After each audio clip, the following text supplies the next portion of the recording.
Hello, today we're going to compare and contrast two books of Bernard Malamud. We're going to discuss The Fixer, written in 1966, and The Assistant, written in 1959. The Fixer has won the National Book Award and the Pulitzer Prize. And Willem is going to talk about Bernard Malamud. The author of the book is Bernard Malamud. He was born in 1914 and he died unfortunately in 1986. He wrote 8 novels in his life. Bernard Malamud was the son of a Russian Jewish immigrant and they moved from Russia to America. Bernard Malamud is considered the most prominent author in Jewish American literature, which is a movement which started in the 1930s. The books we're discussing today, The Assistant and The Fixer, both contain this theme. I'm going to talk about the book The Fixer.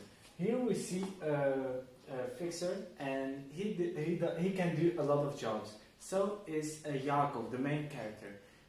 He can do a lot of jobs. He lives in a small town near Kiev, and when his wife cannot have no child for several years, she decides to leave him. After some time, the fixer, Yaakov, decides to move to Kiev to seek freedom. When he's in Kiev, he finds a drunk man in the snow. He saves this man. It is Lebedev. Lebedev gives him a short-term job for some time, but after he sees that Yaakov can do a good job, he gives him a better job as a guard in the brickyard where he can stay, live, and he can earn some money. But there is one problem. The brickyard is at the off-limit zone for Jews.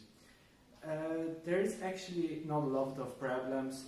Yaakov can do his job fine. He prevents bricks from being stolen. One day, he chases some neighborhood boys because they were on the brickyard, and someone sees him doing so. Zhenya tells also his mother about that he was being chased by a guard. After some time, Zhenya is found dead in a cave, and the officers come to get Yaakov because he is blamed for killing Zhenya as a ritual killing because he's a Jew. But Yaakov thinks he is being arrested for living in an off-limit zone. When he is taken to the crime scene, he is talking, but no one is listening. When he's in the prison, he gets a confession paper to write his confession, but he says he is innocent. After some weeks, his wife comes to visit him, but she has to make a confession. But she is there to tell him something else. She tells him she has a kid and she wants him to be the dad of the kid. When the Romanovs are ruling for 300 years, they decide to leave, to let some prisoners go. And Yaakov can also go, but he has to confess he is the killer. But he says he is innocent. And so he gets a trial where he can tell his story. And he is happy because he has achieved his goal. Well, now move on to The Assistant, the summary on The Assistant. Morris Barber is a Jew and he lives in New York. He owns a grocery store. Well, for Jews it's not a good time to live directly after the Second World War. Morris Barber fled with his family from Russia to America and he hopes to find some freedom.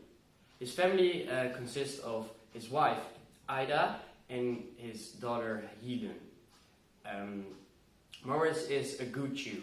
He's poor, he works 18 hours a day, and if he's lucky, he earns a few dollars at the end of the day.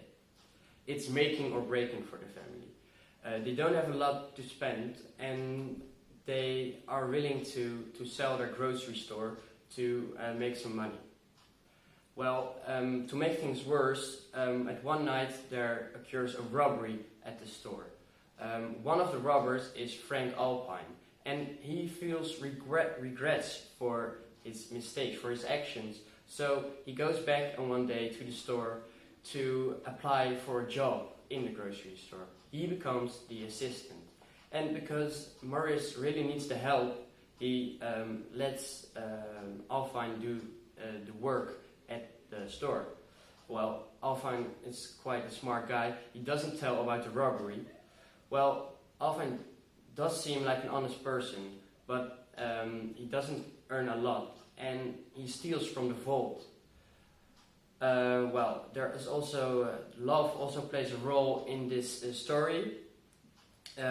Alpine falls in love with Helen, the daughter of Morris, the daughter of the boss, and when the family finds out, this is not accepted.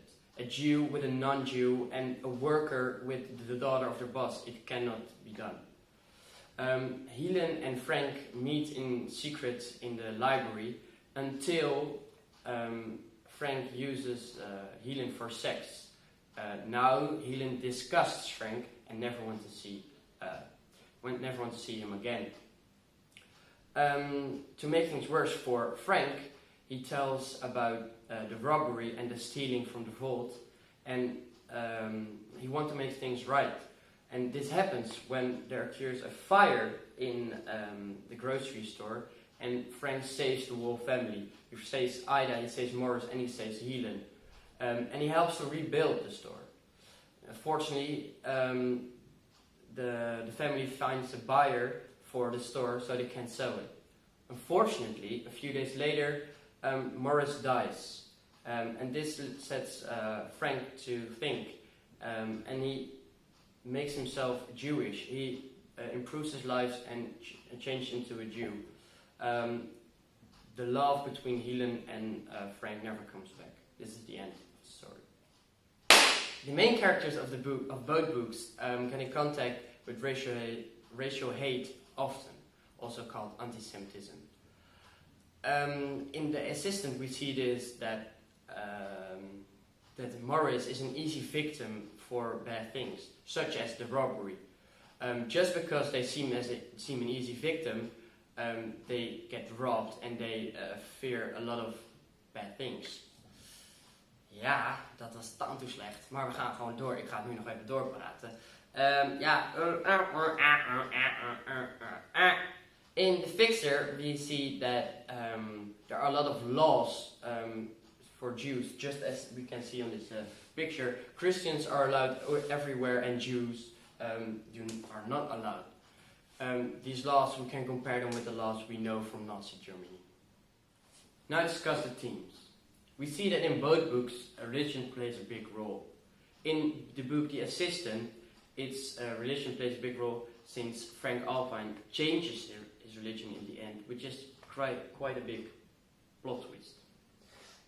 In the book The Fixer, Yaakov searches for God's plan because he is actually Jewish, he believes, but also he begins to think maybe there is no God's plan. Well, as we have seen in the plot earlier in this movie, we see that during the robbery we know that anti-Semitism occurred because the family seems an easy target just because they're Jewish, and Jewish don't mean a lot to us. And prejudice plays a role in the book because Frank first thought that the Jews were nothing, were worth nothing, and finally he changes himself. As we see in this picture, we see one black lion, and we see a lot of white swan. And that was also with Jews. Jews had also off limits in The Fixer, and also he's blamed for killing because he's a Jew, and that is also prejudice. On the next slide we see a picture of a Jewish family. Well, we're not sure if you can type the family from the assistant, the Ida, the Helen and the Morris Bower to this family, if they were this happy. I can't really imagine it, since the book was quite sober. Though family plays a big role in this book. In the fixer there is a difference with the assistant.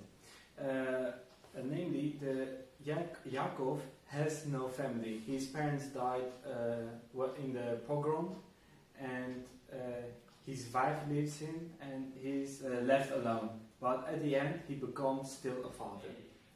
In the assistant, the family feels guilty for maybe actions they didn't even do.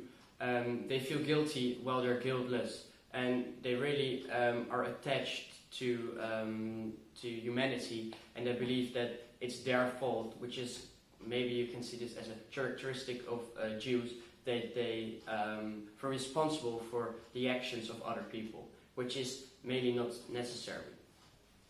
In the book The Fixer,